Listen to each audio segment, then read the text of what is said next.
শুনলাম নাকি কাবলা বোনের বিয়ে হয়ে গেল। হুম। এত অল্প বয়সে বিয়ে দিল কেন? কি করবি, সৎ মাঝে ফেলে জ্বালায় ওদের, এগুলো বিয়ে দিয়ে দিছি।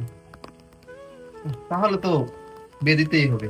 সৎ মার জ্বালায় ওর বাবা বউ মারা যাওয়ার পরে ভাবছিল যে, আমরাই ভাবছিলাম যে ওরা বলবো যে না বিয়ে করে। এখন সে বিয়ে করছে, এখন দেখি সৎ মায় ওর খারাপ, তো বিয়ে তো দিতেই হবে। ফোনের মতো তো কি করো তুমি? কিছু না, ওই যে এক বন্ধুর সাথে করতেছি, SMS করতেছি। সারাদিন বন্ধুর সাথে কথা বললে হবে?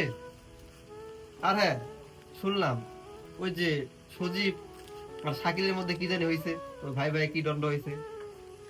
সজীব ভাইয়ের কথা অনুযায়ী তো যে শাকিল বলে বিলের মাছ চুরি করে, আরো কার গাছের কি বলে চুরি করে, এগুলোই তো শুনলাম আমি। না, এমনটা তো হওয়ার কথা না। শাকিল তো ভালো মানুষ। না, এর নামে মনে হয় কোনো কিছু, অন্য কিছু হইতে পারে। ওকে দুই ভাইয়ের মধ্যে মনে হয় কোনো ভুল বোঝাবুঝি হয়েছে, এরকম তো হওয়ার কথা না। ওদের দুই ভাইয়ের তো অনেক ভালো সম্পর্ক ছিল। এই পুরো এলাকার মধ্যে ওদের দুই ভাইয়ের সম্পর্কটা ছিল অনেক বেস্ট সম্পর্ক। এখন তো মনে হয় ওদের কোনো কথাবার্তা হয় না, তাই না? এখন তোরা দুই ভাই চোখে দেখতে পারে না, মুখে তো দেখে না। ওদের দুই ভাইয়ের কতই না ভালো সম্পর্ক, এভাবে সম্পর্ক নষ্ট হয়ে যাবে। কিছু একটা করতে পারলে ভালো হইতো, দেখি কিছু একটা করা যায় নাকি। আচ্ছা থাক, তাহলে যাই। আচ্ছা যা। ভাই অনেকগুলো মাল লাগতো তো, মাল ফুরাই গেছে, কাস্টমার এসে ঘুরে যাইতেছেন, তো মালগুলো তো দিলেন না, দেওয়ার কথা ছিল। কবে দিতে পারেন ভাই? আচ্ছা ভাই, খুব শীঘ্রই কাল পরশুর মধ্যে নিয়ে আসেন, ঠিক আছে ভাই? আচ্ছা ঠিক আছে। কি রে সোহা, কি খবর, কেমন আছিস? এই তো আলহামদুলিল্লাহ ভাই, ভালো আছি। কি রে, তোর তো দেখি দোকানে আসিস না, হঠাৎ করে চলে আসলি, বুঝলাম না কিছু। কেন ভাই, দোকান আসা যাবে না? দোকানে আসা মানো নাকি? না, দেখি তো আসিস না বর্তমান এখানে এই দোকানে। আর ভাই হ্যাঁ, দোকানে কি মাল সামান উঠাবেন না? সামনে কুরবানি, অনেক কাস্টমার আসবে আপনার। হ্যাঁ, ফোন দিছি, মাল দিয়ে যাইতে চাইছে। আচ্ছা ভাই, তাহলে মাল সামানা তুলেন, সেটাই ভালো। আর ভাই, কি জানি দেখলাম যে আপনার ভাই আর আপনার মধ্যে কি জানি সমস্যা হয়েছে। আরে ভাই বলিস না, ছোট ভাই খালি কোথায় কি অকাম আছে, অকাম ভাই বেড়ায়, সেদিন মাছ চুরি করে নিয়ে এসে, ও তো আমার বললেই পারে, কেন এসব করতে যাবে? তাই ওকে বকছি। আমাদের কাছে নালিশ দেয়, আমাদের একটা মান সম্মান আছে না? তো কেন এসব করতে যাবে? পরে বকছে ওকে। আমার বাবার কি কম সম্পত্তি আছে? দুজন মিলে খাইলে আমাদের ফুরাবে না, তো কেন এসব করতে যাবে? বলেন ভাই। ভাই, আপনি কি দেখছেন সে মাছ চুরি করছে? না দেখি নাই, তবে শুনছি। নালিশ দিয়ে গেল আমার কাছে এসে। তাহলে দেখেন নাই, তাহলে কি আপনারা বলছে? আমি তো দেখি নাই, আমাকে হিমায়ত বলে গেছে। আরে ভাই, আপনি হিমায়তকে ধরছেন? সে তো একটা পোল্ট্রি বাস। ও দেখেন, ও তো কাজই হচ্ছে আপনার ঝগড়া লাগানো। এই যে কয়েকদিন আগে অন্য কারো ঝগড়া লাগাইছে, ও পারিবারিক ভাই সবার ঝগড়া লাগাবে না। আরে ভাই, দেখেন, আপনার যদি কোনো বিপদ হয় তাহলে আপনার পাশে হিমায়ত দাঁড়াবে না, আপনার পাশে আপনার ভাই দাঁড়াবে। সেজন্য কই, আপনাদের মাঝে এরকম দ্বন্দ্ব না করে আপনারা ঠিকভাবে কথা বলুন, আপনার নিজেদের নিজের সম্পর্ক ঠিক করুন।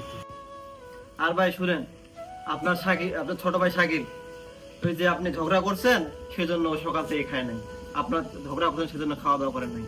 এই আপনার সাথে কথা বলবে বলে আমি বলে আসলাম, ওই যে ও পুকুর পাড়ে দাঁড়িয়ে আছে। আপনি যান, একটু কথা বলেন। কি বলেন ভাই, ছোট ভাই ভাত খান এখনো? আচ্ছা তাহলে আমি কথা বলি ভাইয়ের সাথে, তাহলে আপনি যান এখন। আচ্ছা, চলে আসি। আচ্ছা। আরে ভাই, কোন অ্যাঙ্গেলে আমার মাছ চোর মনে হয়? আমি কি ছোট বাচ্চা যে মাছ চুরি করবো? আমারে হে কুতাত্তা এসে, কুতাত্তা কি শুনছে আমার আসে বলতে তুই মাছ চুরি করছিস কে? আরো কত ঝাই মাই, কি একটা অবস্থা। শোনো ভাই, তোমাদের মধ্যে হয়তো বা ভুল বোঝাবুঝি হয়েছে। আরে ভাই, কিসের ভুল বোঝাবুঝি? আমার ভাই ডাইরেক্ট আমার এসে চোর করছে। আমি কি চোর? আরে ভাই শোনো, ভাই ভাইয়ের মাঝে এরকম দ্বন্দ্ব থাকা ভালো না। ভাইয়ের সাথে সম্পর্ক ঠিক করে নাও। একটা কথা শোনো, যদি আজকে তোমার বিপদ হয়, বিপদে আপদে তোমার ভাই আসবে, অন্য কেউ আসবে না। সেজন্য বলি তোমার ভাইয়ের সাথে তুমি সম্পর্ক ঠিক করো। আর শোনো, তোমার ভাই ওই যে সকাল কথা বলছি আজকে, সকাল থেকে ভাত খায় নাই। হ্যাঁ, ওই যে পুকুর পাড়ে দাঁড়িয়ে আছে তোমার সাথে দেখা করার জন্য। তুমি ওখান থেকে দেখা করে আসো, যাই মীমাংসা করে নাও তোমাদের দুজনের মধ্যে। কেউ বিপদে বা আপদে অন্য কেউ আসবে না, তোমার ভাই পাশে থাকবে, আর কেউ না। আমার ভাই বিশ্বাসই করে না যে আমি মাছ চুরি করি না।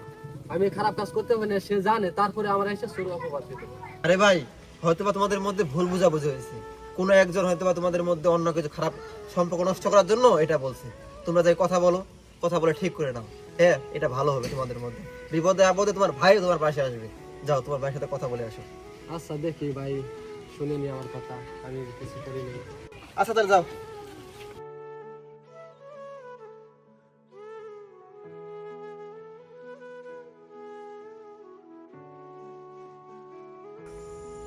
কিরে শুনলাম তুই বলে ভাত খাস নাই? আমার খিদে থিটা নাই, ভাত খাই কেন? তুই তো ইলিশ মাছ পছন্দ করিস, মা তো রান্না করছে, চল আমরা যা খেয়ে আসি। ভাত খাবো না। আরে রাগের মতো অন্য কিছু বলছে ভাই, রাগ করিস না, চল যাই ভাত খাই আমরা। মিথ্যা বলে মানুষের ক্ষতি করা যায়, বিষয়টা এমন না। মিথ্যা বলে মাঝে মাঝে মানুষের উপকারও করা যায়। ভাই বরধন, রক্তের বাঁধন। এই বাঁধনকে অনেকেই ধ্বংস করার চেষ্টা করবে। তাই অন্যের কথা শুনে ভাই ভাইয়ের সাথে দ্বন্দ্বে দৌড়াবেন না। ধন্যবাদ। আর ভিডিও ভালো লাগলে সাবস্ক্রাইব করে দেবেন।